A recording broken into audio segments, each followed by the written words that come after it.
નમસ્કાર, પ્રાર્થના સંદેશ ન્યૂઝમાં આપનું સ્વાગત છે। નડિયાદ મનપામાં આવેલા ઉત્તરસંડા ગામે સિવિક સેન્ટરનું ધારાસભ્યના હસ્તે લોકાર્પણ કરાયું। નડિયાદ મહાનગરપાલિકા બન્યા પછી ઉત્તરસંડા ગ્રામજનોને નાના કામો માટે નડિયાદ મહાનગરપાલિકામાં ધક્કા ખાવા પડતા હતા, જેને લઈને 12 જેટલી સેવાઓ ઉત્તરસંડા ગામે સિવિક સેન્ટર ખાતે કરવામાં આવશે।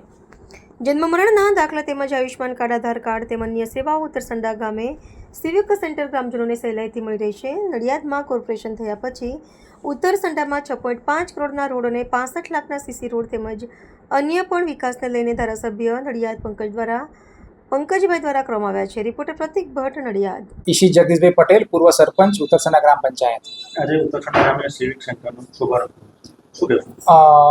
ઉત્તરસંડા મહાનગરપાલિકાના અંદરના વિસ્તારમાં એડ થયું છે, એટલે વોર્ડ નંબર 13માં ઉત્તરસંડા વિસ્તારમાં જનસેવા કેન્દ્ર કે લોકોને ઉત્તરસંડાથી જ બધા જ એમના જે જોઈતા કાગળિયા છે, મરણના દાખલા છે, બધા જ કાગળિયા જે છે અહીંયા મળી રહે એની માટે જનસેવા કેન્દ્રનો શુભારંભ કરવામાં આવ્યો છે।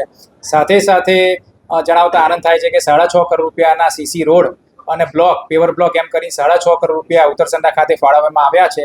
એ બદલ પંકજભાઈ દેસાઈ સાહેબનો, અમારા ધારાસભ્યશ્રીનો ખૂબ ખૂબ આભાર।